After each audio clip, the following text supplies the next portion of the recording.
ज्वाली में हम ये कह सकते हैं कि ज्वाली ठीक। अब मैं देखो कोई भी चीज अगर किसी पर इफेक्ट आती है तो कोई एक ही चीज नहीं होगी। हम किसी एक ही पर्टिकुलर चीज को नहीं कह सकते कि इसी चीज की वजह से हो रहा है। जैसे शरीर में जब बीमारियां लगती हैं तो बीमारी लगने के बहुत सारे कारण हो सकते हैं ना। हम ये नहीं कह सकते कि आपके सिर्फ इसी कारण से क्या हो रहा है आपकी बीमारी। जैसे किसी के घुटने में दर्द हो रहा है तो डॉक्टर लोग कहते हैं वजन कम कर लो। क्या कहते हैं? वजन कम कर लो। क्या वजन कम करने के कारण ही हो रहा है? कैल्शियम की कमी के कारण भी होता है और आपके सीधे एज का इफेक्ट भी पड़ता है। धीरे धीरे आपकी पुष्टता हो जाती है, कमजोर होती जाती है। तो ये नहीं कह सकते। तो ऐसे हम क्या कह रहे हैं, जब प्लेट का क्या हो गया, विस्थापन हो रहा है तो किसी एक कारण से नहीं हो रहा है। इन्होंने सिर्फ ये कहा कि ज्वारीय के कारण हो रहा है। इन्होंने 1, 2, 3 बताया, यानी कि ज्वारीय बल भी है, प्लावनीय बल भी और गुरुत्वाकर्षण बल भी है।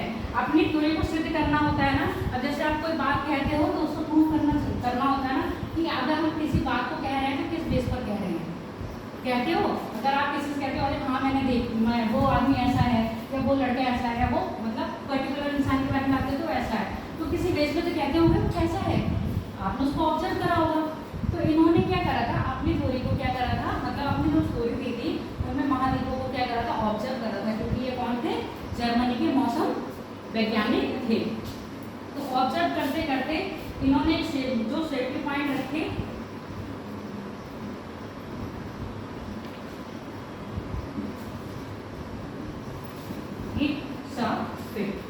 ठीक है।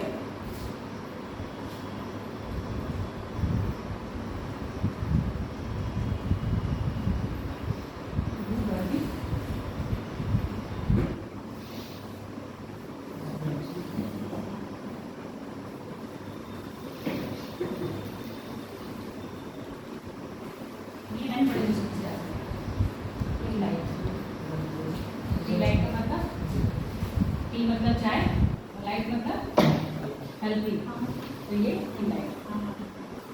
इन्होंने क्या, आप उस दिन मैप बनाया था, मैप याद है? याद है?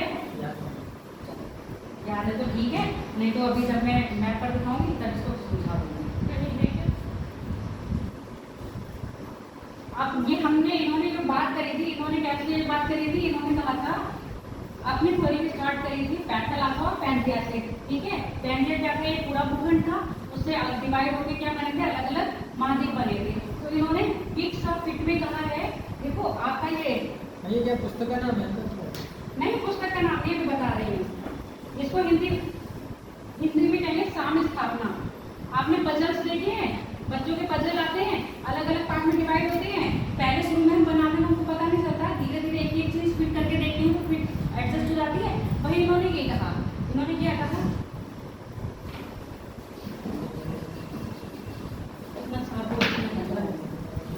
जो हमारे लिए नॉर्थ अमेरिका आ रहा है,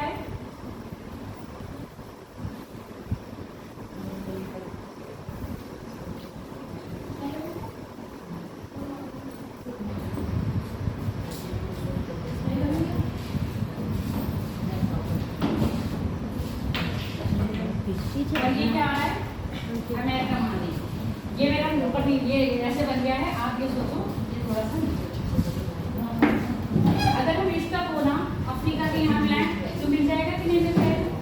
चाहे तो अपने मैप में खोलो, ये टांग सकते तो टांग दो, थोड़ा सा बता दो, टांग दोगे?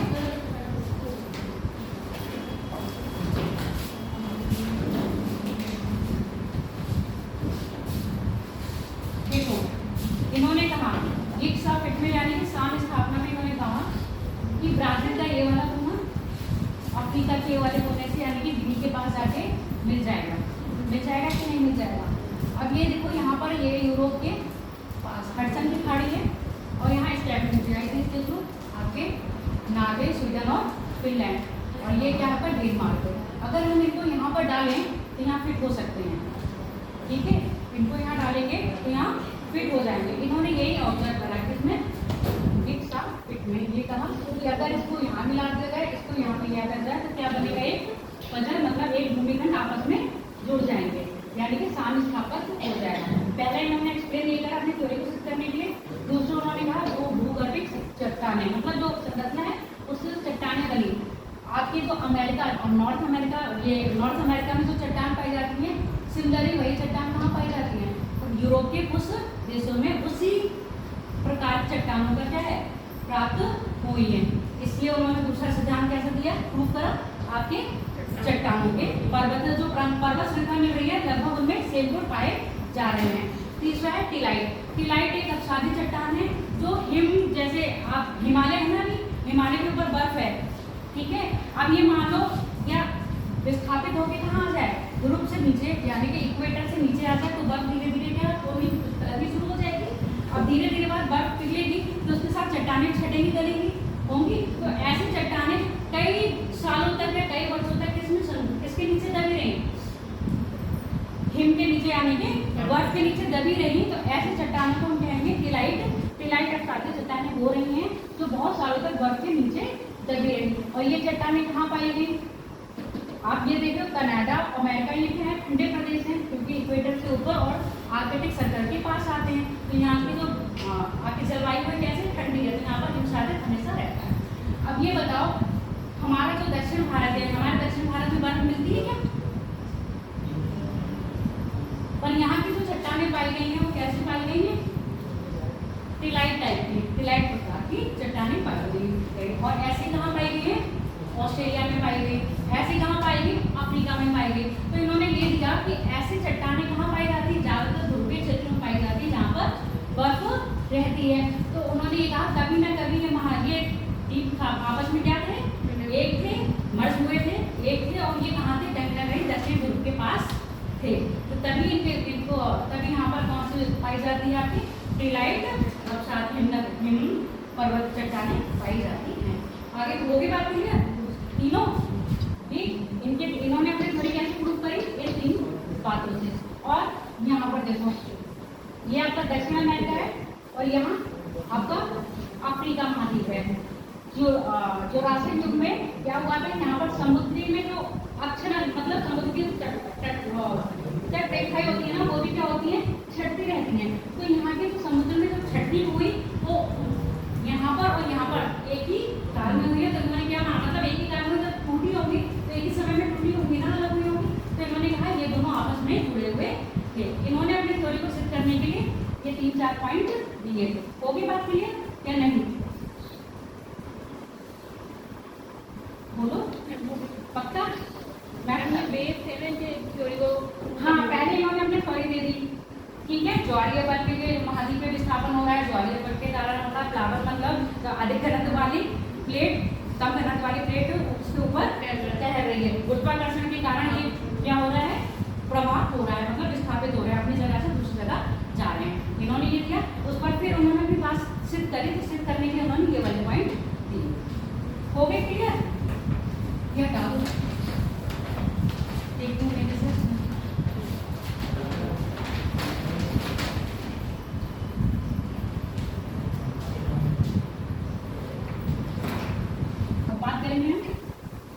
प्लेट विवर्तनी है।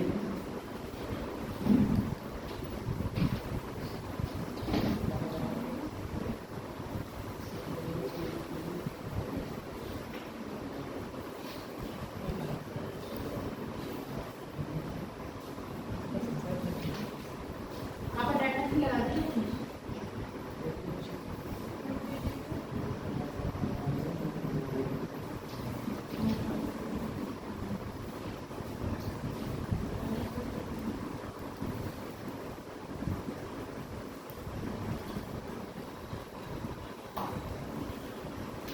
प्लेट टेक्टोनिक कब आई थी,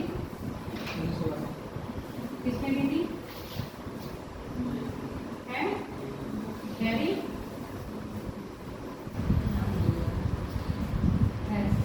व्याख्या किसने कर दी, W.J. मॉर्गन, ठीक है। व्याख्या करी थी W.J. मॉर्गन ने। अच्छा इन्होंने भी इन्होंने क्या कहा बताओ, इन्होंने प्लेट के बारे में कहा था,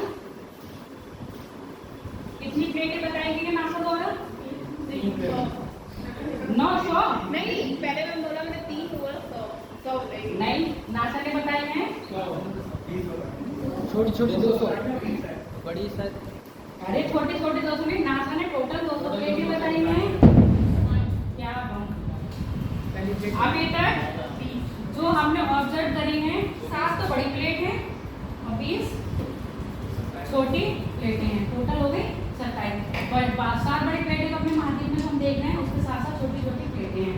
और क्या करा था, प्लेटों के किनारों के आधार पर हमने प्लेटें कितने उसमें बांटी थी, कौन कौन से, वो तो प्लेटों के प्रकार है। हाँ, अगर प्लेटों के किनारों के बात करें, हाँ, विनाशकारी,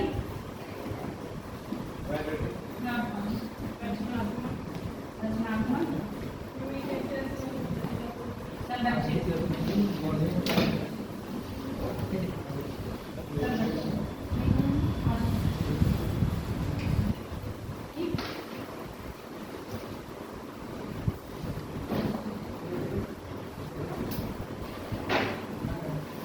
ये नोट कर लिया है ना आप लोगों ने, फिर इसको रख करके क्या करते हैं, प्लेट किनारा, प्लेट किनारा।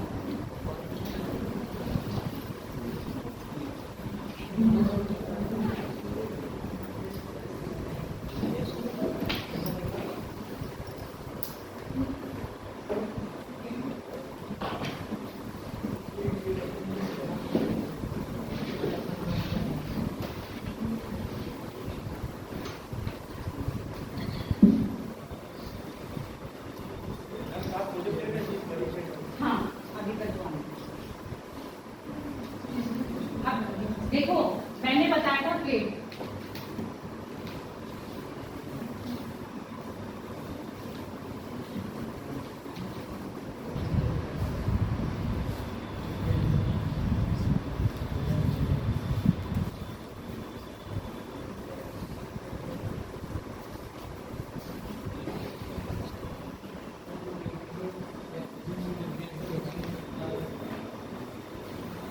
दो प्लेट एक दूसरे से दूर जा रही हैं, उनको क्या कहेंगे, विनाशकारी। हाँ ठीक है, नहीं दूर जा रही, हाँ रचनात्मक, ठीक है, ये आएंगी। जो पास आ रही है वो विनाशकारी।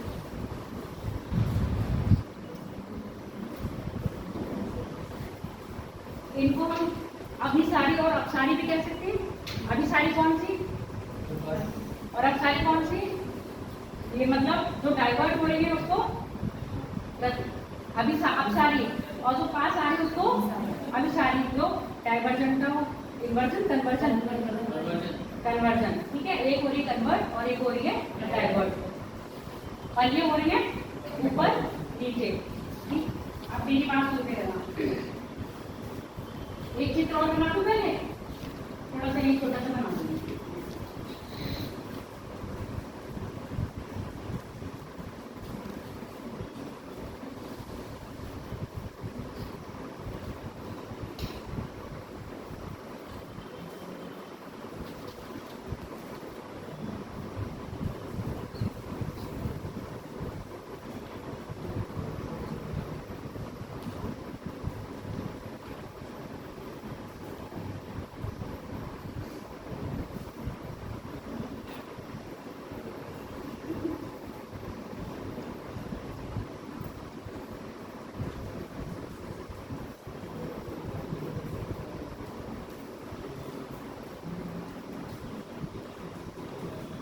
ये भी लिथोस्फीयर है, ये भी लिथोस्फीयर है। एक बात सुन लो, जो आपका महाद्वीपों का लिथोस्फीयर होता है वो ग्रेनाइट से निर्मित होता है, तो महासागर का लिथोस्फीयर होता है वो बेसाल्ट से निर्मित होता है। तो यहाँ चाहे लिख लो महासागरीय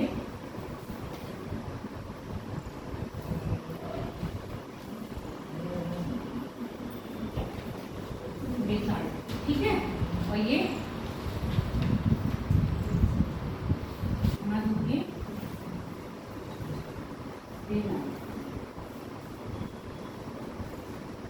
अब जो मैं बता रही, देखो ये प्लेट कौन सी है, महाद्वीपीय, ये कौन सी है, महासागरीय।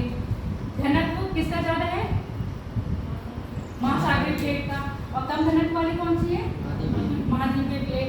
तो कम घनत्व वाली प्लेट ऊपर उठ रही है और अधिक घनत्व वाली प्लेट नीचे जा रही है। जब ये प्लेट मुड़कर नीचे की मतलब टकरा के नीचे चली गई, तो अगर ये 100 किलोमीटर से अधिक चली जाएगी तो पृथ्वी इसका पृथ्वी के जैसे मैटर के अंदर प्रवेश कर जाती है, तो यहाँ ये चट्टान कैसी होगी, पिघलने लगेगी। मतलब क्या हो जाएगी, ठोस रहेगी या पिघल जाएगी, पिघल जाएगी ना। तो ये पिघलने लगेगी, पिघलने से इसके साथ क्या होगा, लावा बनेगा, और ये लावा इन्हीं दरारों के सहारे क्यों पृथ्वी के ऊपर आएगा। और देखो जब प्लेटें आपस में टकरा रही हैं तो पर्वत का तो निर्माण होगा, या बड़े पर्वत बनेंगे, ज्वालामुखी पर्वत बनेंगे। ज्वालामुखी पर्वत तब कब बनेंगे, जब मैग्मा, पृथ्वी का मैग्मा ऊपर आएगा और क्या होगा, ज्वालामुखी के रूप में फूटेगा, तो ज्वालामुखी पर्वत रहेंगे। जब पृथ्वी का मैग्मा ऊपर आएगा ही नहीं, कहाँ रहेगा, नीचे तल पर। कारण क्या है, मैंने क्या बताया, जब ये प्लेट 100 किलोमीटर की गहराई से अधिक अंदर धंस जाएगी तभी क्या होगी, तभी ये पिघलेगी। ठीक है, अदरवाइज अगर 100 किलोमीटर से ऊपर रहेगी तिरछी तो वो पिघलेगी तो नहीं। तो भले पर्वतों का निर्माण तो होगा पर ज्वालामुखी पर्वतों का निर्माण नहीं होगा। अब आपने अपने यूरेशियन प्लेट और इंडियन प्लेट देखी, आपस में आके मिल रही है। इंडियन प्लेट का घनत्व अधिक है या कम है, इंडियन प्लेट का घनत्व क्या है, कम है, और यूरेशियन प्लेट का घनत्व अधिक है। तो इंडियन प्लेट यूरेशियन प्लेट कैसे जा रही है, नीचे जा रही है, इसलिए हिमालय का क्या हो रहा है, निर्माण हो रहा है, अंदर जा रही है। मतलब इतना अंदर नहीं गई है कि उससे क्या हो, उसका जो प्लेट है वो पिघल जाए और ज्वालामुखी बन जाए। इसीलिए जो हिमालय पर है भूकंप तो आते हैं पर कभी ज्वालामुखी नहीं फूटते। क्यों, वहां पर ज्वालामुखी पर्वत नहीं है। कारण पता चल गया क्यों नहीं है, क्योंकि वहां पर इंडियन प्लेट है, इतना नीचे नहीं जा रही है कि उसका विनाश तो हो रहा है पर वो पिघल नहीं रही है। पिघल नहीं रही है तो गावा भी नहीं आ रहा है। आगे बात समझ में क्लियर हो गया इतना, नोट कर रहे हो कुछ।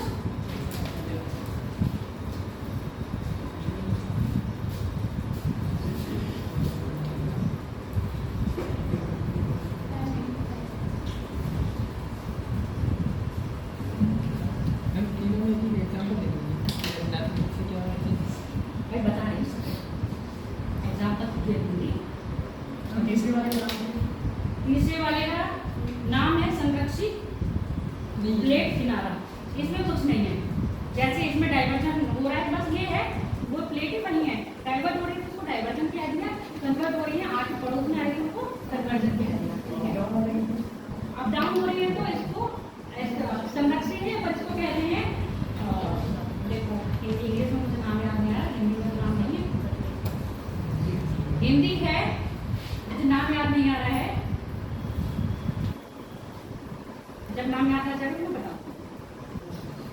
इससे क्या होगा, भ्रंश का निर्माण होगा। भ्रंश का निर्माण कैसे होगा, देखो जब प्लेटें ऊपर नीचे जाएंगी तो कहीं ना कोई भाग धंस के नीचे आएगा, धंस के नीचे भ्रंश आगे कैसे होंगे, ये देखो धरातल, ये क्या है, धरातल है। जब ये प्लेटें आपस में ऐसे अप एंड डाउन होंगी तो इनके बीच में दरारें पड़ेंगी, दरारें पड़ के कहीं ना कहीं इनका भाग एक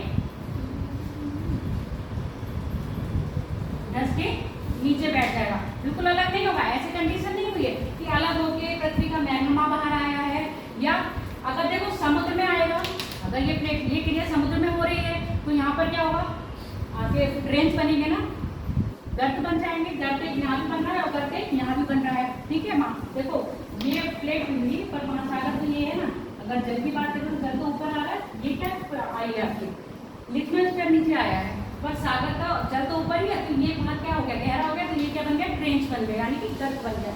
ऐसे ये भी हो गया।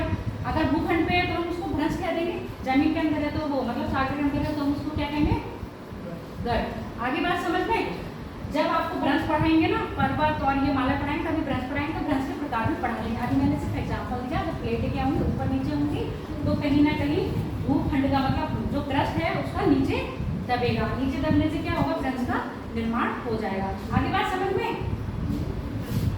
कोई डाउट है, आगे बढ़े थे।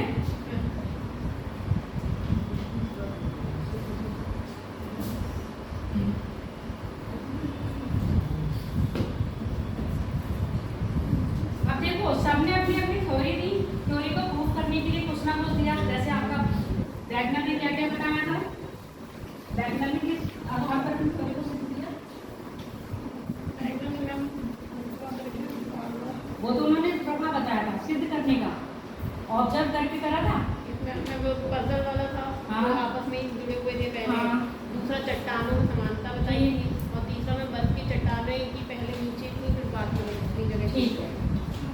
ऐसे इन्होंने बताया। इन्होंने देखो अपना सिद्धांत प्लेट टेक्टोनिक थ्योरी सब चीज को बता रही है। ज्वालामुखी कब बन रहे हैं, भूकंप कब आ रहे हैं, और आपके द्वीप कब बन रहे हैं, महाद्वीप कब बन रहे हैं, ठीक है, द्वीप के चाक का निर्माण कब हो रहा है, ये थ्योरी सब बताती है। इन्होंने बात करी एक है आपका घुड़न। घुड़न कौन कर रहा है, घुड़न कौन कर रहा है, प्लेटें किस पर पड़ रहे हो,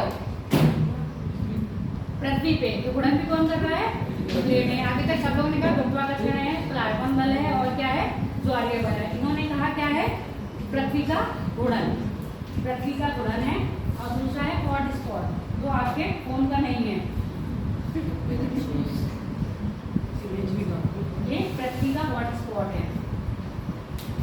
इन्होंने अपनी बातें इससे सिद्ध करी। पहले घुड़न बता दो, पृथ्वी घूम रही है अपने एक्स पर, एक दिन में कितना, मतलब एक दिन कितने का होता है, अपने एक्स पर 24 घंटे में एक बार घूम लेती है वो, ठीक है। अब जब कोई चीज घूम रही है, मतलब आप अगर घूम रहे हो तो शक्ति लग रही है कि नहीं लग रही है, हवा तेज आ रही है तो कोई ना कोई वेग से आ रही है ना। ऐसे जब पृथ्वी घूमती है, पृथ्वी घूमने के कारण उसके केंद्र मतलब भूमध्य रेखा के पास एक बल क्या होता है, उत्पन्न होता है, जिसको कहते हैं केंद्र प्रसारी बल।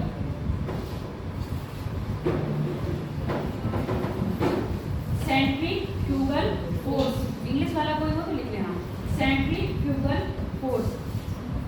ये सेंट्रीफ्यूगल फोर्स क्या है, भूमध्य रेखा पर सबसे ज्यादा पाया जा रहा है।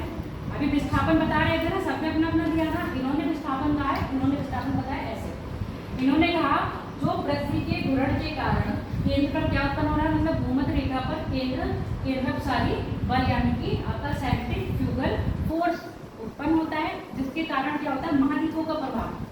और ये बल क्या होता है, ध्रुवों के पास यानी कि भूमध्य रेखा के पास अधिक होगा। यहाँ पर मैं शॉर्ट में लिख देंगे, भूमध्य रेखा के पास अधिक होगा। और जैसे जैसे हम ध्रुवों की तरफ जाएंगे कैसा होता जाएगा, कम होता जाएगा। यही कारण है कि जो दक्षिणी गोलार्ध, अभी मैंने क्या बात करी थी, आपके बताया था हिम चट्टाने, टीलाइट चट्टाने, कहाँ कभी जो आपके जो महाद्वीप थे वो कहाँ स्थित थे। आज तो हम पूरे भूमि पर देख रहे हैं, मतलब पूरा पृथ्वी पर महाद्वीप भी देख रहे हैं। और पर जब ये पेंचा के रूप में तो कहाँ, दक्षिणी गोलार्ध में स्थित था। दक्षिणी गोलार्ध ध्यान में दक्षिणी ध्रुव पर था। जैसे जैसे पृथ्वी क्या हुई, पृथ्वी घूम रही है ना, पृथ्वी घूम रही है, उस पर क्या है, केंद्र प्रसारी बल उत्पन्न हुआ। और ये केंद्र प्रसारी बल ध्रुवों पे ज्यादा होता है। इसी कारण महाद्वीप में विस्थापन, जो महाद्वीपों का विस्थापन हो रहा है वो किधर हो रहा है, ध्रुवों की तरफ, यानी वो सॉरी विषुवत की तरफ। यहाँ गोल बना दूं, ये इक्वेटर हो गया, यहाँ पे ध्रुव हो गया, ठीक है। किसी जमाने में जो आपका पैन किया था वो दक्षिण ध्रुव पर स्थित था। जब इनका विखंडन हुआ और ये विस्थापित होना शुरू हुए तो कहाँ हुए हैं, भूमध्य रेखा की ओर, ठीक है। भूमध्य रेखा की ओर ये क्या हो गए, विस्थापित होना शुरू हो गए। अब मैंने बताया था जो आपकी अमेरिकन प्लेट है और नॉर्थ अमेरिकन प्लेट है वो कैसे जा रही है, पश्चिम दिशा में, पश्चिम दिशा के साथ साथ उत्तर दिशा में प्रभावित हो रही है। जो इंडियन ट्रेन कह रहे हैं, जो इंडियन प्लेट है वो कैसे विस्थापित हो रही है, उत्तर पूर्व की दिशा में विस्थापित हो रही है। यानी कि यहाँ से अफ्रीका महाद्वीप है ना, ये अफ्रीका महाद्वीप से विस्थापित होकर कहाँ जा रही है, इंडियन प्लेट ये जा रही है, ठीक, ध्रुवों की तरफ यानी कि उत्तर, और इधर जा रही है यानी कि पूर्व। तो उत्तर पूर्व में विस्थापित हुई इंडियन प्लेट। ये माना जाता है जब ये अफ्रीका महाद्वीप से टूट के अलग हुई तो ये कहाँ पर थी, 20 डिग्री दक्षिणी गोलार्ध में। अब भारत की प्लेट कहाँ, इंडियन प्लेट कहाँ पर है, इक्वेटर से ऊपर पहुंच गई। इक्वेटर से ऊपर इंडियन प्लेट नहीं पहुंची। इंडियन प्लेट कहाँ से कहाँ तक है, उसमें हिंद महासागर भी आता है और आपका प्रायद्वीपीय भारत भी आ रहा है। अभी हम देखते हैं मैप में देखेंगे तो इक्वेटर से ऊपर क्या है आपका प्रायद्वीपीय भारत है। इंडियन प्लेट अभी भी अधिकतर कहाँ पर है, विषुवत रेखा के नीचे है। इसीलिए क्या हो रहा है, अभी भी क्यों हिमालय बढ़ रहा है, और क्या कहते हैं कि इंडियन प्लेट अभी भी कहाँ जा रही है, उत्तर पूर्वी ओर विस्थापित हो रही है। कारण क्या है, इंडियन प्लेट अभी भी कहाँ पर है, इक्वेटर से नीचे है, उसका विस्थापन अभी भी कहाँ होता जा रहा है, विषुवत रेखा से उत्तर की ओर यानी कि ध्रुव की तरफ होता जा रहा है। आगे बात क्लियर हो गई। पृथ्वी के भ्रमण के कारण महाद्वीपीय विस्थापन क्यों हो रहा है, कारण क्या है आपका, एक अपसारी।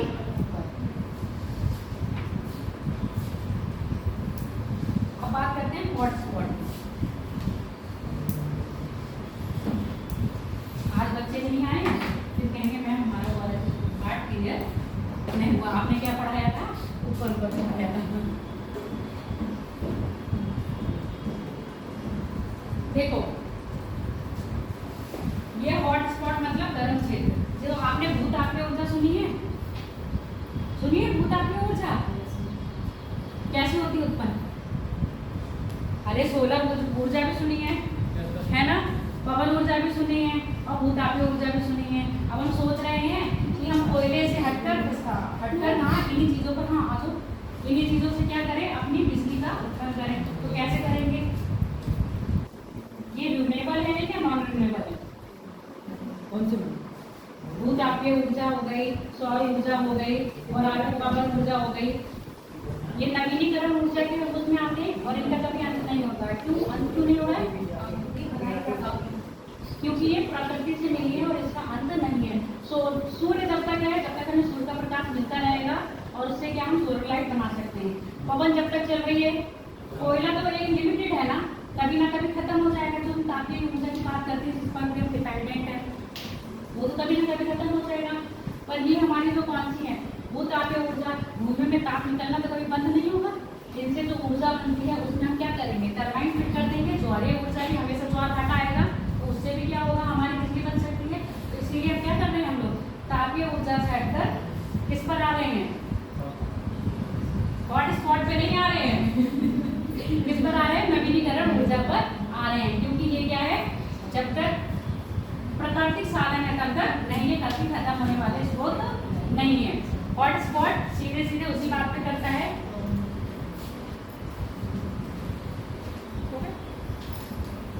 भूतापीय ऊर्जा।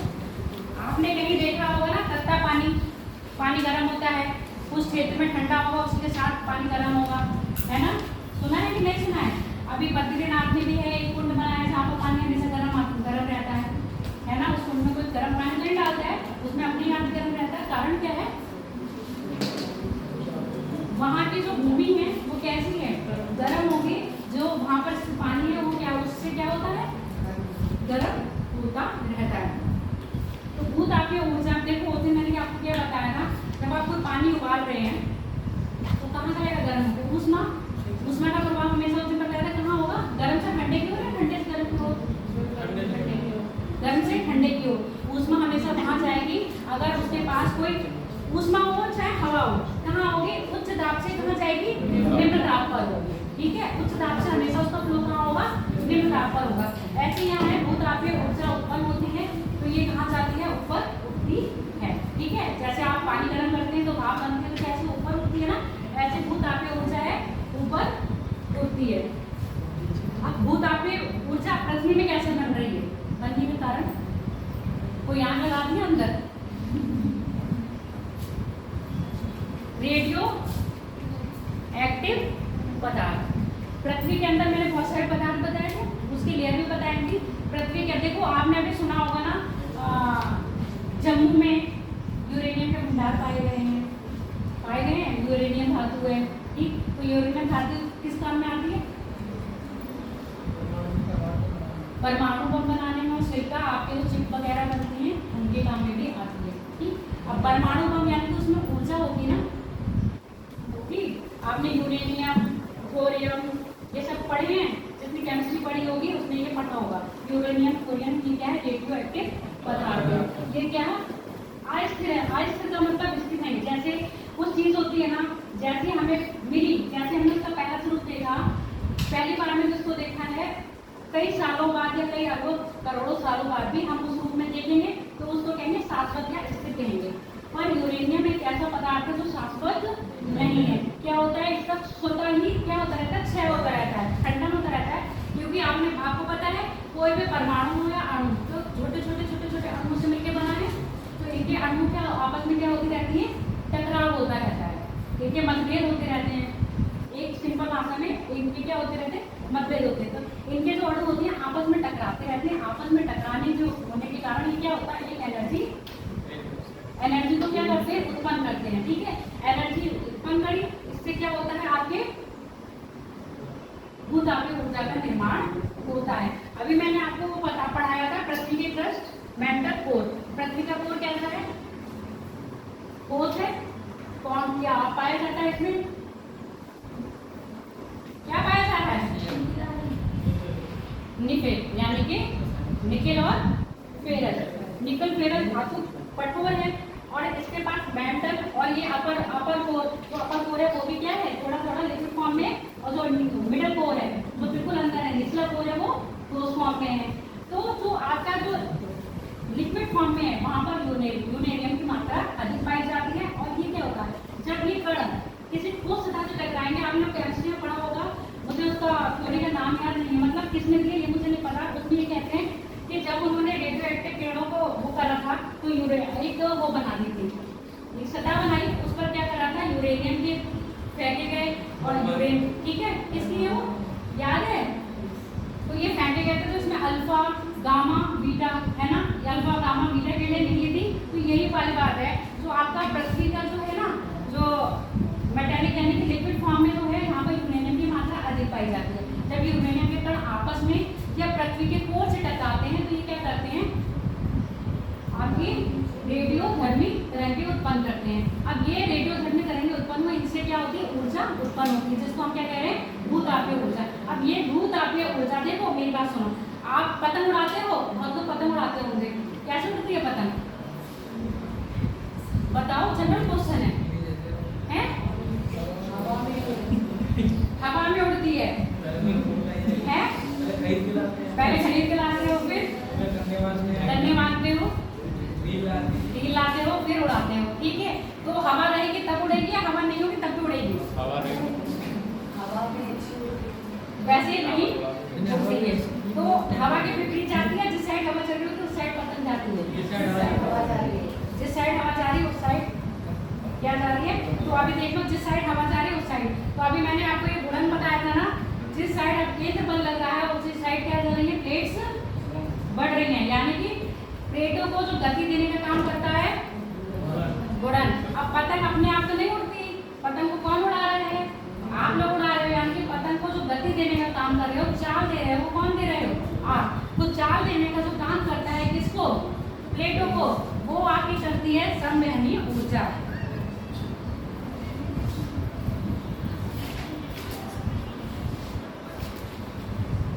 आगे बात समझ में, इसको ऐसे समझ लो, आपने पानी गर्म होने रखा, पानी के ऊपर आपने क्या करा, प्लेट रख दी, ठीक है, प्लेट रख दी। अब पानी गर्म हुआ, भाप बनी, भाप बन के ऊपर उठ रही है, तो प्लेट क्या हो रही है, ऊपर उठ रही है।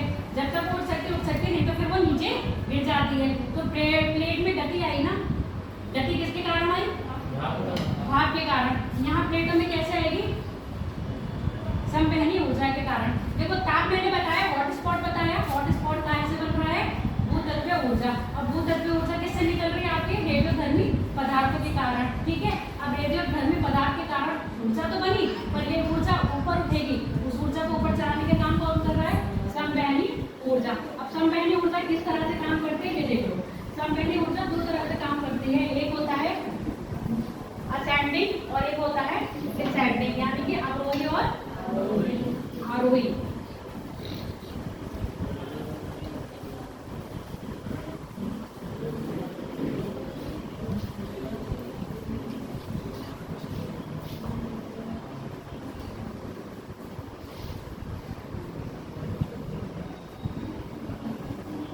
चित्र बना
देखो बनाने से पहले समझ लो।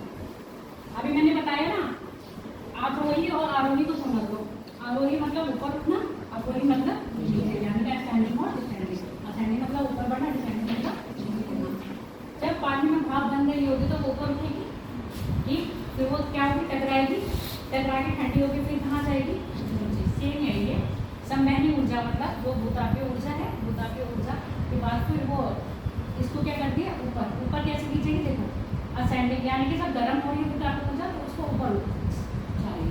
ऊपर जाने से फिर ये ऐसे आएगी। अब जब ये ऊपर जाएगी तो ये जो प्लेट है, जो एटमॉस्फेयर पर लिथोस्फीयर क्या है, तैर रही है ना, उसको क्या करेगी, ऊपर उठाएगी, ऊपर उठाएगी। अब एक इस दिशा में जा रही है और एक इस दिशा में जा रही है। मैंने यहाँ पर प्लेट का यहाँ पर और दूसरी प्लेट का सेंटर में आने में दूसरी तरफ में ये क्या करेगी, इस प्लेट को, ये है ना प्लेट का, दो प्लेटें आपस में जुड़ी हैं। ऊर्जा देखो, ऊर्जा कभी भी होगी कहीं ना कहीं पहले इसमें गैस होती है ना, चाहे गैस हो चाहे द्रव हो, जो लिक्विड फॉर्म में होगा वो अपने बाहर निकलने का रास्ता देखेगा कि नहीं देखेगा, कहीं दरारों से तो निकलेगा, तो वो भी तो यही देखेगा जहाँ पर मुझे निकलने का जगह होगी वहीं से निकलूंगा, है ना, वहीं से निकलूंगा। क्योंकि पृथ्वी का जो लिथोस्फीयर है वो कैसा है, ज्वाइंट है ना, तो जहाँ दरार होगी वहाँ से लावा हो या आपकी उष्मा हो, वहाँ से बाहर निकलना शुरू करेगी।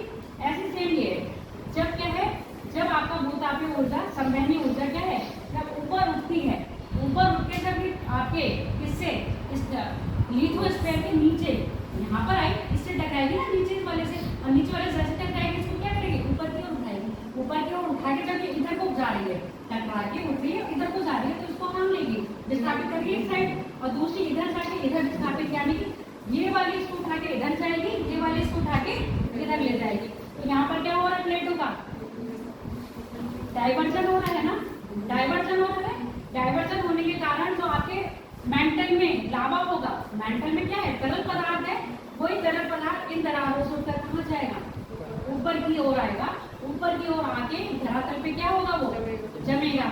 जमने के कारण वो किसका निर्माण करेगा, कटक, समुद्र में बनेगा तो कटक। अगर यही कहाँ पर आ रहा है, धरातल पर आ रहा है, तो ज्वालामुखी पर्वत के रूप में भी निर्माण होगा। देखो अब जो ये कटक बन रहे हैं, या तो नुकीले भी हो सकते हैं या फ्लैट भी हो सकते हैं, वो तो लावा फ्लो के ऊपर है। लावा अगर ऐसे फ्लो हो रहा है तो क्या बनेंगे, आपके पर्वत बनेंगे। लावा अगर ऐसे फैल रहा है तो क्या बनेंगे, आपके प्लेटो यानी कि पठार बनेंगे। तो कटक आपके ये क्या है, छोटी नुमा भी हो सकती है और कटक आपके फ्लैट भी हो सकते हैं। ये बात समझ में आ गई। अब ये देखो, ये प्लेट ये जा रही है इधर, ये प्लेट इधर जा रही है। अब यहाँ पर ये ऊर्जा ऐसे आई और ये वाली ऊर्जा ऐसे संवहन करके इधर आ रही है, ठीक। तो ये प्लेटें दो क्या हो रही है, आपस में कन्वर्जन हो रहा है, मिल रही है। तो यहाँ पर क्या होगा, एक प्लेट का एग्जाम्पल लेते हैं विनाशकारी। दो प्लेट देखो, एक प्लेट मैंने क्या कहा, कन्वर्ट भी हो सकती है, यानी कि रचनात्मक भी होती है। एक प्लेट एक नाम रचनात्मक भी होगा और क्या होगा, विनाशकारी भी होगा। क्यों, गोल है ना चीज, गोल चीज है। अगर गोल चीज कहीं दूर जा रही हो तो किसी न किसी के पास तो आ रही होगी, नहीं। अगर मैं आपकी ये सीट मिला दूँ, आपकी सीट मिला दूँ, तो कहीं ना कहीं अगर आप एक स्थान से दूर जाएंगे तो दूसरे स्थान के करीब आएंगे कि नहीं आएंगे, ठीक है। जहाँ दूर जा रहे हैं वहाँ गैप बन रहा है, करीब आ रहे हैं वहाँ पर बड़े पर्वत बन रहे हैं। जैसे उसमें को कह रही थी ना मैम, ये इसके एग्जाम्पल है, तो आप कैसे कह सकते हैं कि ये सिर्फ इसी पर्टिकुलर इसके एग्जाम्पल है। प्लेट पृथ्वी गोल है और मूव कर रही है प्लेटें हमारी, तो क्या करेंगे, तो जब ये प्लेट दूर जा रही है तो डाइवर्जन हो रहा है, तो यहाँ पर क्या बनेगा, कटक बनेंगे, ठीक है। और जब यहाँ पर ये पास में आ रही है तो क्या बनेंगे, आपके बड़े तो पर्वत बनेंगे। इतनी बात समझ में आ गई। प्लेटों को उठाने का काम कौन कर रहा है, कोई गुरुत्वीय बल नहीं कर रहा है, कोई प्लावन बल। प्लावन बल तो सिर्फ ये बताता है, क्या कह रहा है कि अधिक घनत्व वाली पथ के ऊपर कम घनत्व वाली चीज तैरेगी, वो चीज यहाँ पर क्या हो रही है, बिल्कुल सटीक बैठ रही है। क्यों, मेंटल क्या है, लिक्विड फॉर्म में है, और प्लस क्या है, ठोस है। तो पृष्ठ का घनत्व सबसे कम है, और पूरी पृथ्वी पर अगर पाए तो मेंटल का घनत्व सबसे अधिक है। तो मेंटल के ऊपर फोर क्या कर रही है, तैर रही है, किसके कारण, प्लावन बल के कारण। आगे बात समझ में। तो यहाँ पर अब ये तैर तो रही है, इनको उठाने का काम कौन कर रहा है, संवहनी ऊर्जा। संवहनी ऊर्जा दो तरह से गति कर रही है, कौन से, आरोही क्रम और अवरोही क्रम। आरोही क्रम में मतलब वो ऊपर जाएंगी, अवरोही क्रम में वो नीचे आएंगी। जब वो ऊपर जाके प्लेटों का अगर ऐसे जा रही है, अब टकरा के ऐसे आ रही है तो प्लेटों का वहन ऐसे होगा, और इधर जाएगी तो प्लेटों का प्रवाह इधर होगा। ठीक है, आगे बात समझ, तभी कन्वर्जन और डाइवर्जन होगा। अब ये पूरी पृथ्वी पे घूम रही है। अब मैंने कहा प्लेट क्या कर रही है, ऐसे ऐसे गतिविधि तो कर रही है। अगर मान लो इनका प्रवाह ऐसे ऐसे होगा तो प्लेट आपस में समांतरी क्या करेंगी, घर्षण का काम करेंगी, आगे पीछे होती रहेंगी। तो प्लेटों को जो ये चीज बन रही है इसको कहते हैं प्लूम। क्या कहते हैं, प्लूम। ये जो प्रक्रिया है कौन सी, संवहनी ऊर्जा के ऊपर जाना और प्लेटों को उठाना, इसको कहते हैं प्लूम। ये एक बेलनाकार आकार बना रही है। कैसे बना रही है, एक बेलनाकार रूप में आ रही है, इसको कहते हैं प्लूम। तो अगर कभी एग्जाम में आपसे पूछा जाएगा प्लेटों का जो प्रवाह है, यानी कि प्लेटों को जो उठा के प्रवाह करने का काम करता है, तो कौन करता है, वो प्लूम। ठीक है, इस क्रिया को हमने प्लूम कह दिया, असल में क्या है, संवहनी ऊर्जा है। क्लियर हो गया, कोई डाउट तो नहीं है। देखो कोई ये लैपटॉप सेट कर दे दो प्रोजेक्टर में, फिर मैं बता दूं आगे।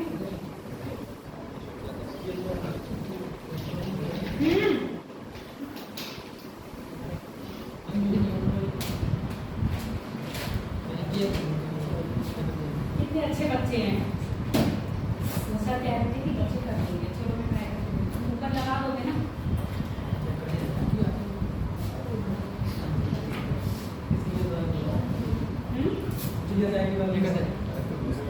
कोई है कि बात? ये यहाँ लगेगा। देखो इतनी बात क्लियर हो गई ना। आजकल सबको सब काम आने चाहिए।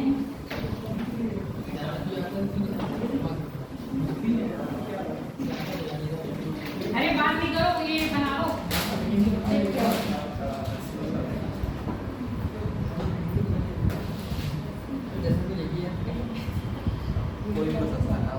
देखो आज वजाहत नहीं है, प्रॉब्लम हो रही है।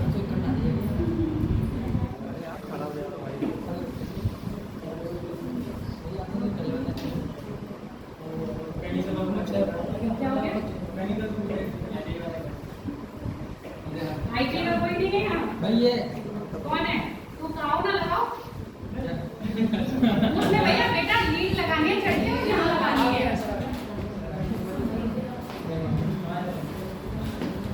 ऐसे बच्चे हो तुम तो।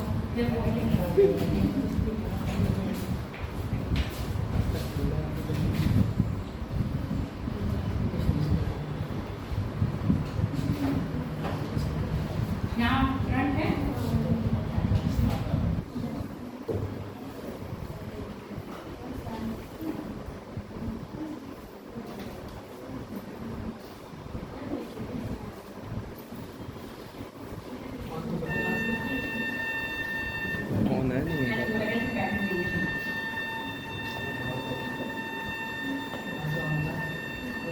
वहाँ से तो ऑन है शायद।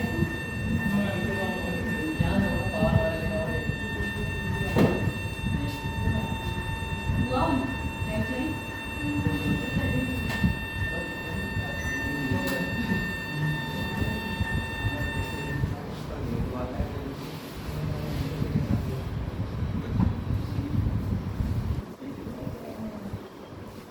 चलिए हाँ ले करो सेट।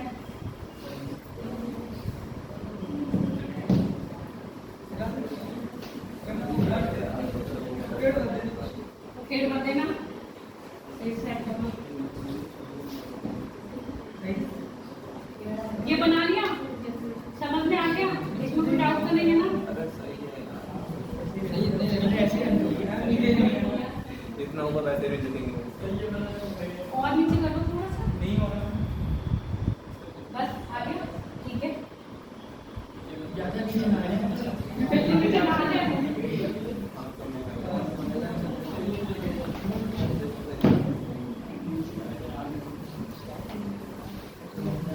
खिड़की बंद करो, पीछे दिख रहा है ना, बस लाइट है।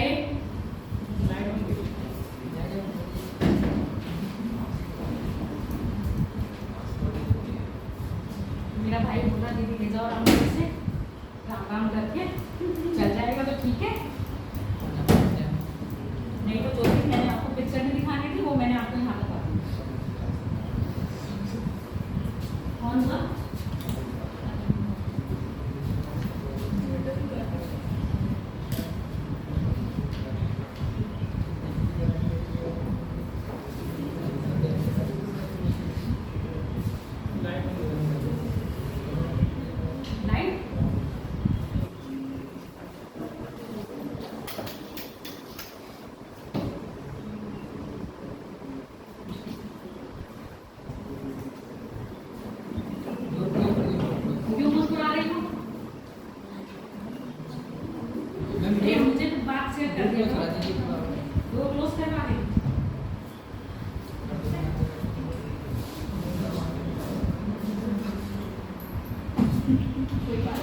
ये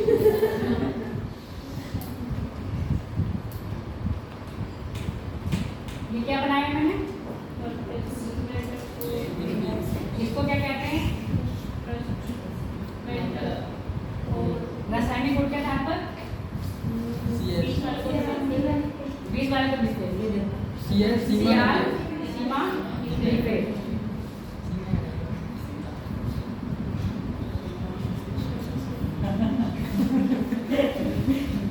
अब मुझे इनके नाम बता दो। नहीं, अपर लोअर। देखो कैसे खोला है। हाँ, एक गुटेनबर्ग है, इसमें सेकंड लास्ट गुटेनबर्ग कौन सी है? सेकंड लास्ट ठीक है। और नीचे वाली मुंह है शायद मुंह नहीं, वो ये है। ऐसे याद करो, देखो गुटेनबर्ग किसको कर रही है? मेंटल को और कोर को। मेंटल को कोर से डिवाइड करने वाली कौन सी लेता है? गुटेनबर्ग है। ठीक है। अपर मेंटल, अपर कोर और लोअर कोर को अलग करने वाला कौन है?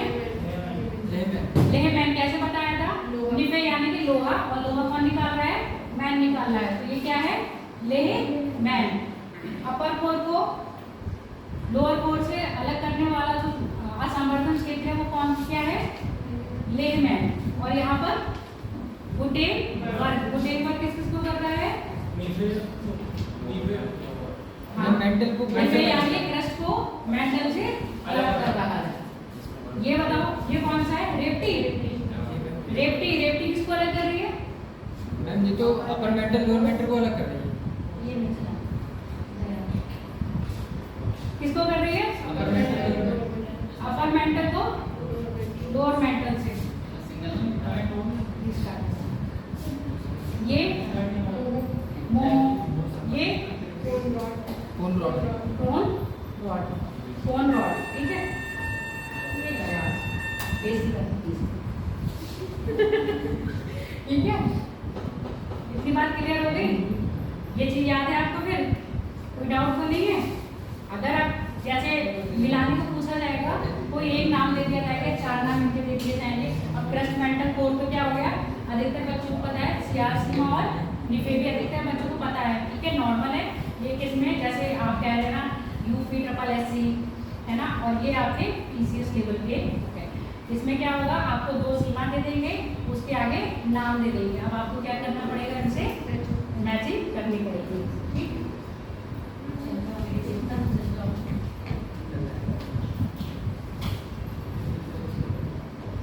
नजर उतारी इसकी क्या करें?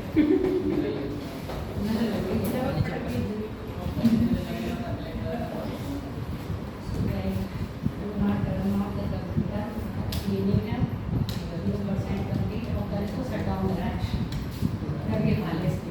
घर पे चेक करा और आपसे चल गया तो 15 मिनट में हो गया।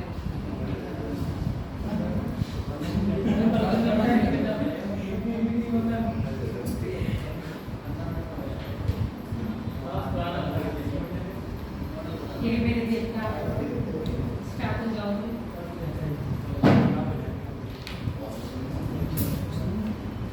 यहाँ बता रहा है 2 सिग्नल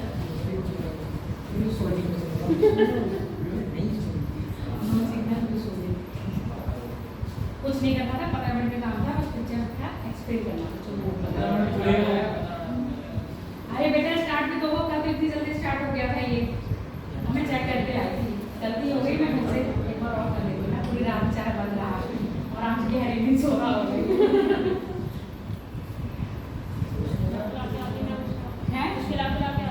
हाँ, ये लग रहा है मुझे स्कूल के लाती। आज नहीं वाली, मैं कल लेके आऊंगी। मैं भी जिद्दी हूँ कि जब तक मैं, चलो इसको इतना तो समझ आ गया ना।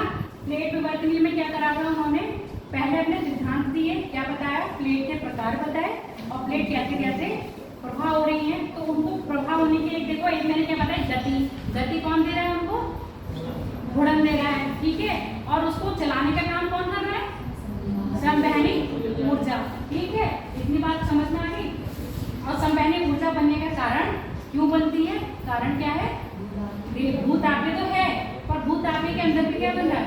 रेडियो एक्टिव पदार्थ, जिससे क्या होता है? वो निरंतर क्या होता है? उनका क्षय होता रहता है। क्षय होने के साथ साथ वो क्या कर रहे हैं? ऊर्जा के रूप में कन्वर्ट हो रहे हैं, और वो ऊर्जा क्या है, ऊपर आ रही है। ऊर्जा के ऊपर आने को हम क्या कह रहे हैं, संवहनी ऊर्जा या संवहनी तरंग। ठीक है, वो तरंग आपस में जब उससे धरातल से टकराती है, जब किसी चीज से फोर्स से टकराएंगे तो क्या होगा, ऊपर उठेगी। तो ऐसे ही समझ लो, जब वो संवहनी तरंग ऊपर टकरा के किस पर लगती है, आपके लिथोस्फीयर के निचले भाग में। ये लिथोस्फीयर हो गया, इसका ये ऊपर का भाग, और ये हो गया नीचे का भाग। लिथोस्फीयर के जब नीचे के भाग में लगती है तो ये क्या होती है, उड़ती है। जब ये उठी, अब ये ऊर्जा ऐसे ऐसे, जैसे आपने वो देखी होगी, क्या एग्जाम्पल दूं इसके लिए, जैसे कभी कभी पत्ते देखे ना, जब पत्ते पड़े होते हैं पानी में तरंग उठती है। तो पानी में जब तरंग उठती है तो पत्ते के ऐसे, पत्ते भी ऐसे ऐसे होते हैं ना तरंग के साथ, यानी कि तरंग उनको उठाती है और नीचे गिराती है। सेम यही है, तरंग है ना, कौन सी तरंग, आपकी संवहनी तरंग है, वो उठ रही है और ये प्लेटों को उठा के अपने जहाँ वो फ्लो कर रही है उसी दिशा में उसको ले जाती है। और जब उस दिशा में ले जा रही है तो आगे आने वाली प्लेट से टकराएगी भी और दूर भी होगी। अब बात करें भारतीय प्लेट। अब देखो, हाँ, प्लेट की गति के बारे में, प्लेट हम ये तो पता है, सबसे ज्यादा गति कौन सी प्लेट में होगी, ये नहीं चलेगा, अच्छा नहीं चलेगा।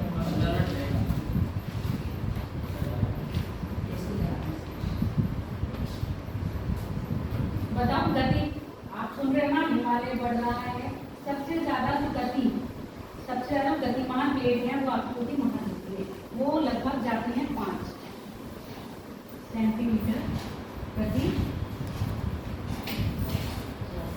क्या 5 सेंटीमीटर प्रति वर्ष क्या होता है, मतलब एक साल में कितना बढ़ रही है वो 5 सेंटीमीटर। कितना होगा कि मुझे नहीं पता, 1 इंच होता है, इससे भी कम होगा। ठीक है, जब भारतीय प्लेट किससे अलग हुई थी, अफ्रीकन प्लेट से अलग हुई थी, तब उसकी जो बढ़ने की दर थी कितनी थी,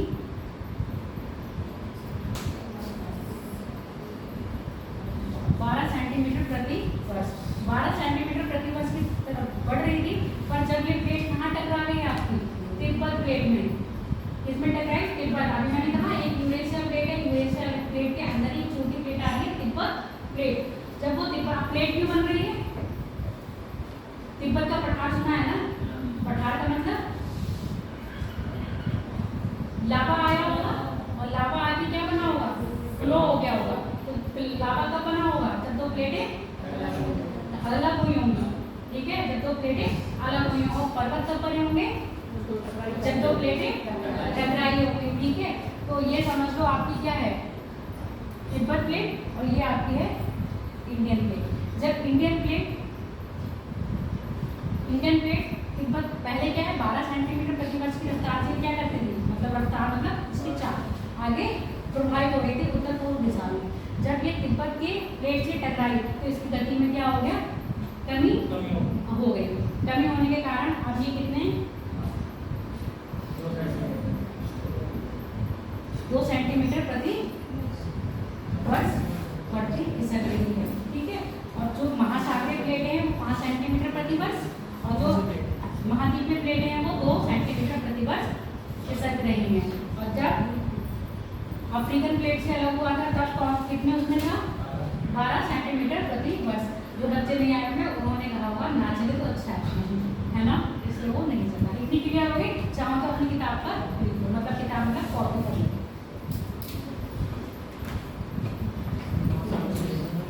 ये नहीं चलेगा,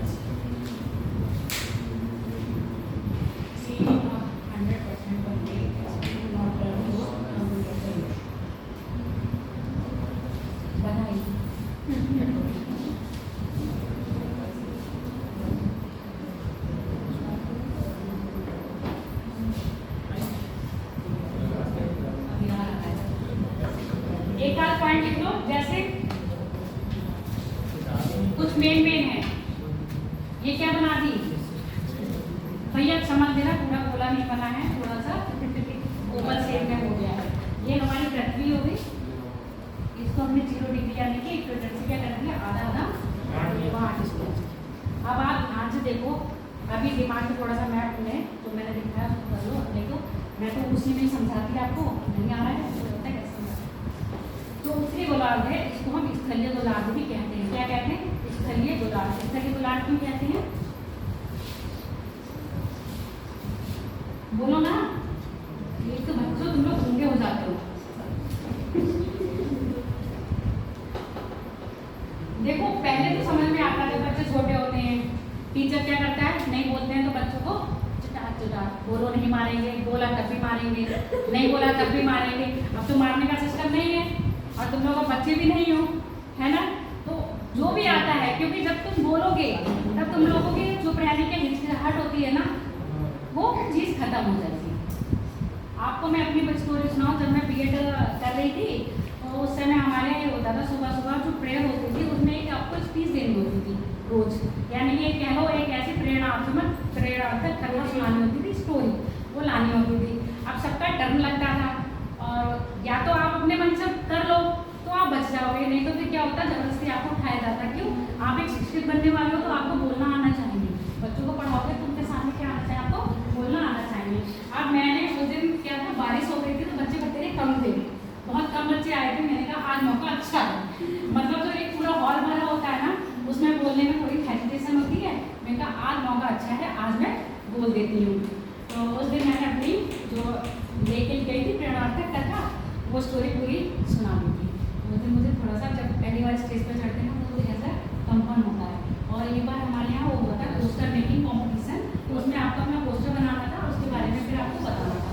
तभी मैंने ग्लोबल वार्मिंग पे बनाया ना और फिर बताया था, तब भी थोड़ा क्या हुआ था, हेजिटेशन हो रही थी। क्यों होती है वो, जब आप पहली बार स्टेज पर जाओगे तो रहता है, पैर कांपेंगे, आवाज भी, हाथ ऐसे। जब आप सीट पर आके बैठ जाओगे तो हाय चलो भैया हो गया, ऐसे शांति मिलती है। अब मेरी फ्रेंड थी ना, वो इतनी, हमारे यहाँ वो हुआ था जैसे दोहा कॉम्पिटिशन होता है, वो होता है दोहे कॉम्पिटिशन। दोहे कॉम्पिटिशन में क्या चला था, उसने मेरा नाम लिखवा दिया, मुझे बताया नहीं। वो इतनी थी, कोई भी कॉम्पिटिशन होता था अपने नाम लिखती थी अपना नाम, और मेरा भी नाम लिखवा देती थी जाके। फिर बोल रही है मैंने मेरा नाम लिखवा दिया, 2 बार कर लेना, मैंने कहा मेरा नाम कटवा दो। फिर मेरे को हिम्मत नहीं हो रही थी मैं जाके स्टेज पर, और उस दिन बहुत पूरा भरा हुआ था, स्टेज पर जाके बोलूँ। मैंने कहा मैं नहीं बोलूँगी। फिर मैंने कहा मैं नहीं बोलूँगी। बोली बेटा आप तो नाम लिखिए, आपको बोलना ही पड़ेगा। अब भैया फंस गए, अब तो अब वही कहावत होगी, रोटी में मुँह डाला तो डरने से कोई फायदा नहीं। तो अब बोल दिए, कबीर के दोहा बोले, तो उसमें मेरा 3rd स्थान आया। अब जैसे वंदना होती थी, सरस्वती वंदना या कोई भी कार्यक्रम हुए, वो फटाक से जाके मेरा नाम लिखवाया थी, फिर बाद में मुझे बताती मैं तेरा नाम लिखवाया, ऐसे होता है। ये इसको शेयर करना पड़ेगा क्योंकि लैपटॉप तो ऑन हो गया, बस यहाँ नहीं दिखा है, करना होता है। किससे कनेक्ट करना पड़ेगा, कैसे आता है किसी को? आओ जिसको आता है चलो आओ बेटा। अरे मुझे नहीं आता है, आओ। क्या हुआ? देखो ट्राई करके, सर तो ये बोले थे कि बच्चे चला देंगे, मेरा फर्स्ट टाइम है, एक बार मुझे बता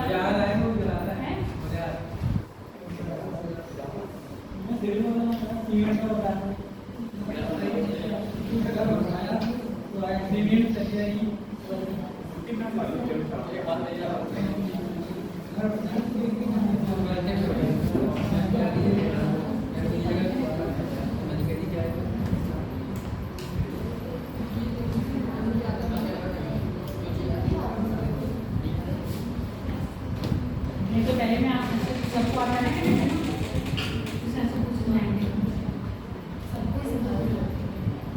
ये जब सर कनेक्ट करते हैं तो एक आप लोग सीख भी लिया रखो ना, हमारे देखो आज नहीं आया ये देखो।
गोलार्ध और यहाँ को कहते हैं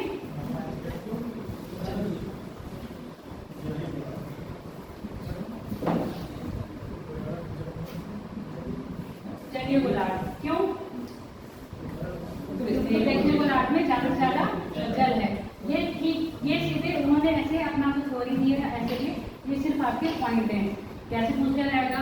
ये तो नॉर्मल सी बात है कि उत्तरी गोलार्ध को स्थलीय गोलार्ध क्यों क्या कहा जाता है?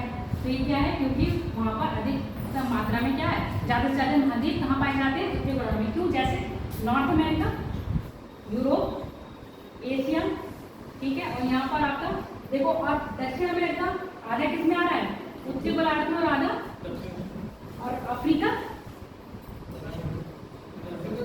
अफ्रीका एक ऐसा अकेला महाद्वीप है जिसमें से आपकी तीनों रेखाएं हो सकती हैं। कौन कौन सी? कर्क, मर्क और मकर, और कर्क रेखा, मकर रेखा और विषुवत रेखा। जबकि दक्षिणी अमेरिका से कौन कौन सी निकलेंगी? कौन सी दो? विषुवत और मकर रेखा। एशिया महाद्वीप से कौन सी? अब देखो, एशिया महाद्वीप सबसे बड़ा महाद्वीप है, पर उससे कौन से एक ही रेखा निकल रही है? कौन सी? कर्क रेखा। और जो कर्क रेखा निकल रही है वो हमारे भारत से होकर निकलती है, ठीक है। और जो भारत को दो भागों में डिवाइड करती है, जिससे नॉर्थ ईस्ट, नॉर्थ इंडिया और साउथ इंडिया, ठीक है। साउथ इंडिया में मोस्टली मेनली हम क्या कहते हैं? साउथ इंडिया में 4 स्टेट लेते हैं, तमिलनाडु, केरला, वो है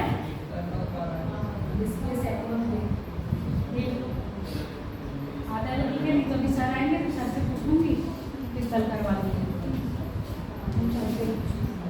क्या हुआ? सर से जितना पैसे पे बोलना आप समझ में भी नहीं आ रहा है। इंग्लिश में कैसे आ गया? वो उसका भी अच्छा, हो गया। Very good. अब क्या करूँ? आपको इसमें दिखा दूँ, ऐसे लैपटॉप पे देख लोगे? या सर आएंगे तो उनसे कनेक्ट करवाऊंगी। कर आगे का सीख लेंगे कैसे हो? ठीक है, अब इसको बंद नहीं करेंगे और लाइट चलेगी तो भगवान भरोसे से। स्थलीय गोलार्ध और जलीय गोलार्ध पता चल गया क्यों कह रहे हैं। अब पृथ्वी पर ज्यादा अवस्था, मतलब ज्यादा क्वांटिटी में क्या पाया जा रहा है? लगभग नहीं, 71%। कहीं 71 है। अब 71 क्या पाया जा रहा है? जल। 100 में 71 हटाओगे तो कितने बचेंगे? 29% क्या पाया जा रहा है? स्थल मंडल। और 71% क्या पाया जा रहा है? जल मंडल, ठीक है। इसी कारण अपने पृथ्वी नीली दिखने, मतलब नीली दिखने का कारण क्या है? पृथ्वी का जल ज्यादा होना। और जल आपने ये सुना है कि बादल, मतलब आकाश हमें नीला क्यों दिखाई देता है? रिफ्लेक्शन पड़ता है, इसलिए क्या होता है?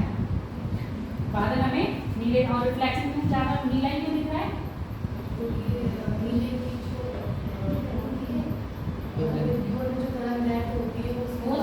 सबसे ज्यादा तो लाल भी होती है।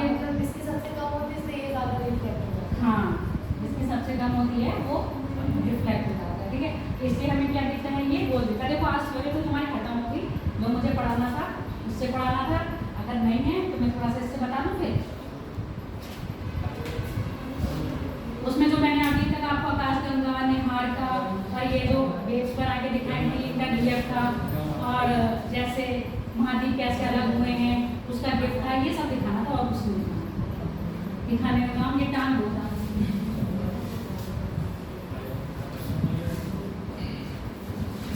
अगर ऐसे कहो तो मैं ऐसे लैपटॉप में शो कर देंगी। खाली आपका एग्जाम्पल देखना है तो बोलो। जैसे एग्जाम्पल देखना है, अगर मैं यहाँ से लाऊं तो अधिकतर मुझे लग रहा है दिख जाएगा बच्चों को, है? देखते मैं कोशिश करती हूँ। कौन सी? अभी सर आएंगे फिर इसलिए लगते हैं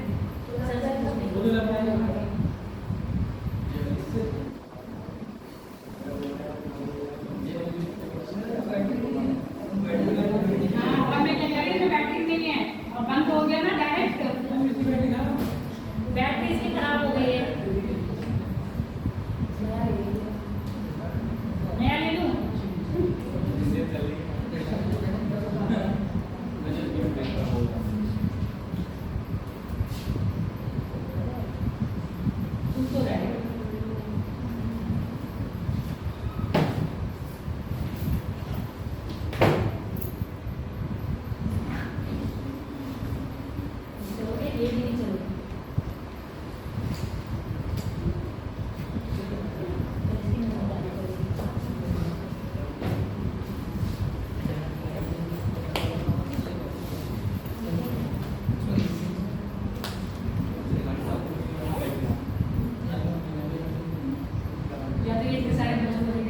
अरे बहुत लोग हैं मुझे देखने में।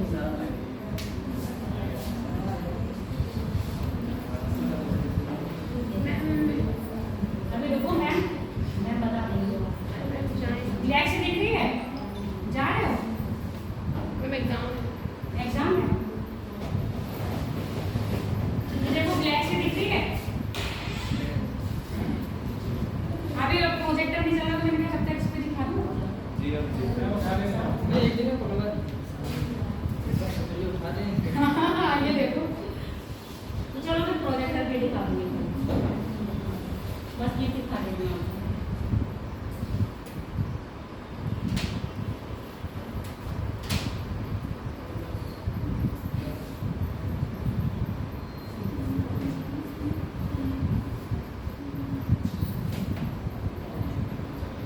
पृथ्वी नहीं, ये आपके महाद्वीपों का विखंडन है। कैसे एक पूरा महाद्वीप था, अब देखो कैसे ये और अलग हो गए कैसे। अब आपके अभी कहाँ था? ये दक्षिण गोलार्ध में दिख रहा है ना, अभी बताया था कि कहाँ है? दक्षिण गोलार्ध में। जब ये विखंडित होकर प्रभाव हुआ तो कहाँ हुआ? ध्रुवों की तरफ हुआ। अब ये कहाँ आ गया? आपके सामने। पहले कहाँ हुआ करता था? विखंडन होते होते कहाँ आ गया है? ये यहाँ आ गया। वही चीज कल डेट में अगर चल जाता है तो कल पक्का चलेगा। देख लिया?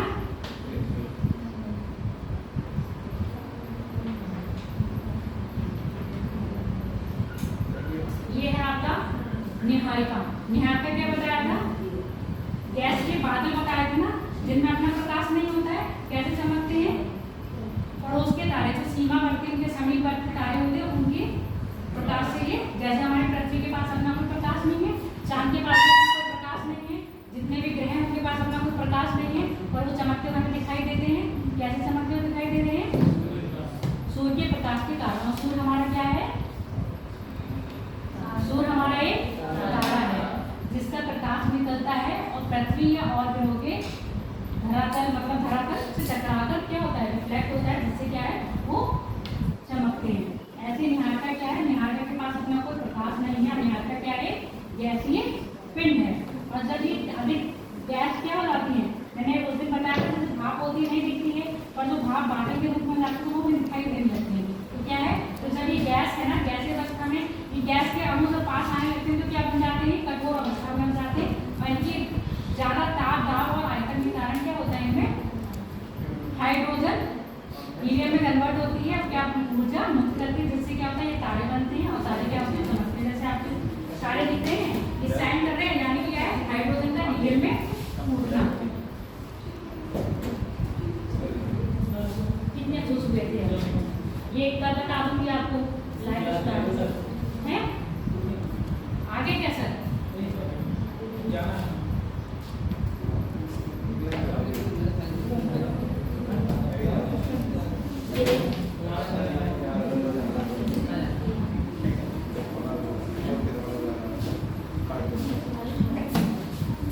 अब ये मुझे बता दो कि आप लोग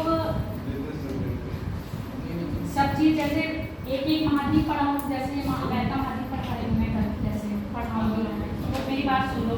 इसी महाद्वीप के पर्वत, नदियाँ, ज्वालामुखी, झील सब एक साथ पढ़ा दूँ, या पूरी अर्थ के पर्वत एक साथ पढ़ाऊँ, पूरी अर्थ के पठार एक साथ पढ़ाऊँ, इनकी झीलें एक साथ पढ़ाऊँ, या नदियाँ? अब कहने का मतलब ये इन लोगों को अलग अलग लेके चलूँ या सबका एक साथ पढ़ाऊँ? अलग अलग। जैसे आप कहोगे मैं वैसे पढ़ा दूंगी, क्योंकि आपको अब जो पढ़ना है पर्वत पढ़ने हैं, पर्वत के साथ साथ पठार पढ़ने हैं, मरुस्थल पढ़ने हैं, मरुस्थल के साथ साथ झीलें पढ़नी है, झील के साथ साथ आपको रिवर पढ़नी है। ये 5 चीज़ें पढ़नी है। और 5 चीज़ें क्या है? या तो आप ये पूरा वर्ल्ड का मैप जो पढ़ रहे हो सारे महाद्वीपों में एक साथ पढ़ लो, या सेपरेटली पढ़ लो, जैसे आप एग्री हो।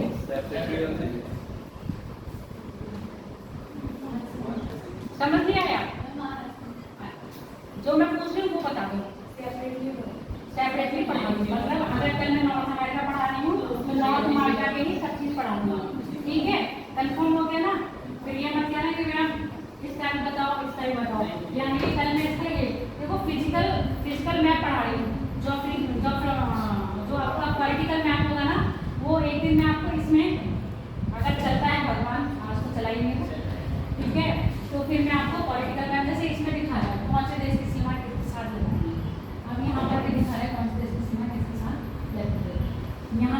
यानी कि जो कि हिंद महासागर के पूर्वी तट पर, हिंद महासागर का पश्चिमी तट हो गया नहीं, पश्चिमी तट पर कौन कौन से देश सीमा बना रहे हैं और हिंद महासागर के पूर्वी तट पर कौन कौन से देश सीमा बना रहे हैं, ये सारी चीज़ें मेरे पास लिखी हुई भी हैं। अगर आप चाहो, मैंने आपसे कहा था तो उसमें नाम लिख देना है, पेपर पर फोन नंबर लिख के दे दो। हाँ, ये चीज़ें हैं। और दूसरी कौन सा सागर, यहाँ पर एक चीज़ समझ लो, ये देख रहे हो जल राशि है, क्या है, जल है। यहाँ भी देख रहे हो जल है। यहाँ पर पनामा है ना, पनामा, पनामा है नॉर्थ अमेरिका का, एक क्या है देश है पनामा, जहाँ से क्या है एक नहर, ये नहर है और एक आपकी स्वेज नहर है। यहाँ पर ये दो नहर ऐसी हैं जिनको हमने यातायात, कौन से यातायात, हाँ यातायात है ना, कौन से व्यापारिक यातायात के लिए इनको हमने क्या करा है, इनको स्वयं बनाया है, प्रकृति ने इनको नहीं बनाया। क्यों? अगर हमें देखो, अगर हमारा ये नॉर्थ अमेरिका से कोई जहाज जा रहा है तो कहाँ भेजना है हमें, इसी देश में या इस देश के इधर, और समुद्री जहाज है, समुद्री जहाज जाएगा तो कैसे जाएगा, कितना लंबा घूमने जाएगा तो ज़्यादा टाइम लगता है। इसलिए उन्होंने क्या कहा, पनामा के पास जो धरातल है वो क्या है, बहुत सकरा है, मतलब छोटा है, तो वहाँ से क्या करा, थोड़ा सा धरातल को काट दिया, इतना काट दिया कि प्रशांत महासागर और अटलांटिक महासागर का जल क्या हुआ, आपस में मिल गया, और मिल गया जिससे क्या हुआ, अब हम लोग जलीय मार्ग हमारा कौन सा बन गया, यहाँ से यहाँ से यहाँ से यहाँ, ठीक। अगर हमें अमेरिका से या कनाडा से या मैक्सिको से कोई भी सामान भेजना होता था, मान लो चिली के तट पर भेजना है, कहाँ भेजना है, चिली के तट पर, तो हमें ऐसे आना पड़ता, पूरा घूमना पड़ता, तो हमारा टाइम भी वेस्ट होता और पेट्रोल भी वेस्ट होता। अब यहाँ पर हमने एक नहर काट दी तो हम यहाँ से आराम से यहाँ पर आके व्यापार कर लेंगे। तो ये क्या है, एक पनामा नहर कैसी है, मानव निर्मित नहर है। स्वेज नहर क्या, स्वेज नहर कौन से दो सागरों को जोड़ती है और किसको अलग करती है, दो कौन से सागर हैं जिनको जोड़ रही है और दो कौन से ऐसे महाद्वीप है जिनको अलग कर रही है। देश नहीं पूछा है मैंने, कॉन्टिनेंट पूछा है। यूरेशिया मतलब एशिया को अफ्रीका महाद्वीप से अलग कर रहा है। जो मानव निर्मित है वो कौन सी कर रही है, सुएज नहर। ये जो आप देख रहे हैं ना, सऊदी अरब एशिया में आता है, ना कि अफ्रीका में आता है। तो मिस्र है वो कहाँ आ रहा है आपका, अफ्रीका महाद्वीप में आ रहा है। और सुएज नहर ये कब बनी थी, गांधी जी का जन्म कब हुआ है, वो तो सबको पता है, 2 अक्टूबर को गांधी जी का जन्म हुआ है। सन बताओ, सन बताओ,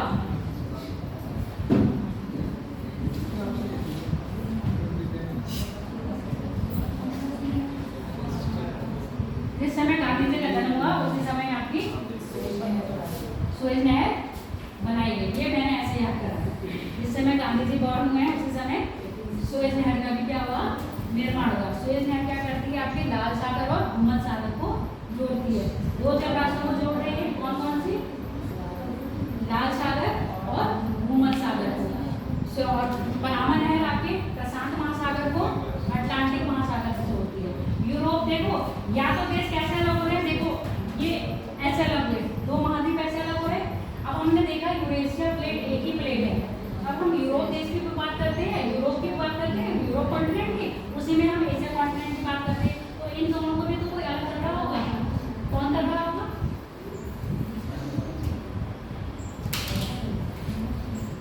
ये तो देखो आपका फिजिकल मैप है, कैसा है,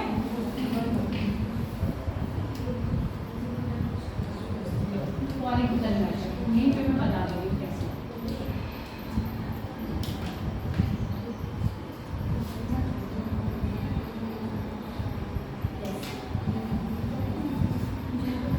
ये जो मैंने बनाया है, ये आपको बनाया है यूराल पर्वत श्रृंखला, ठीक है।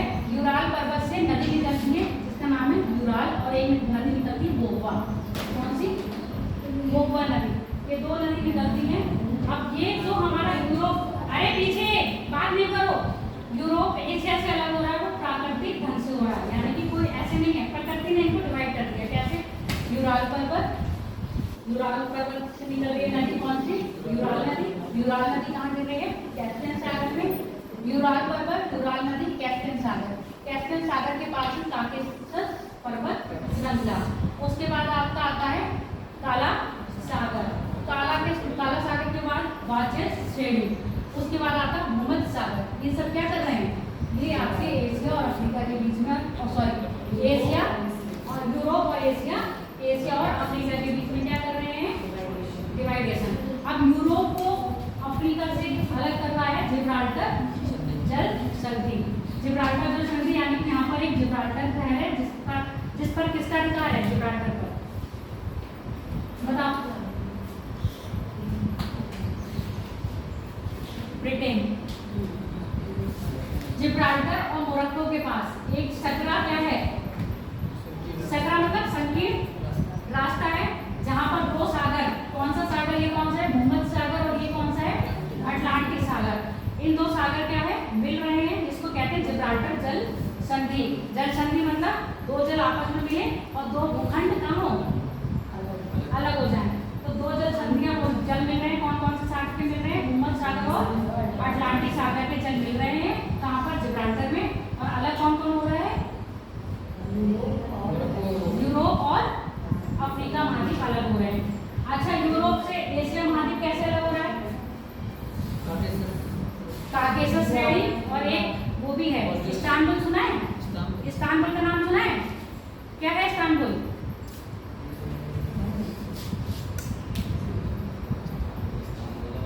एक शहर है। कौन से देश का शहर है? इस्तांबुल।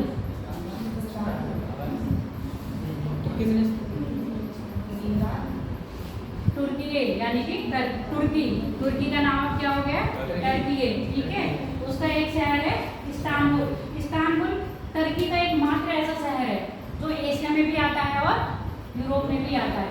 आधा एशिया में और आधा यूरोप में है। टर्की के पास दो सागर हैं, एक काला सागर है, ये है, ये क्या है? काला सागर। और काला सागर के पास ही ये है मरमरा। कौन सा? मरमरा सागर। काला सागर और मरमरा सागर को जोड़ने वाली जल संधि है। नाम बताओ। बहुत फेमस है। ऑप्शन दे दूं? डेविस। अरे डेविस जल संधि है तो मात्रा है। ठीक है, और बोस्फोरस है और मरमरा। बोस्फोरस और हाँ मरमरा। चलो बताओ।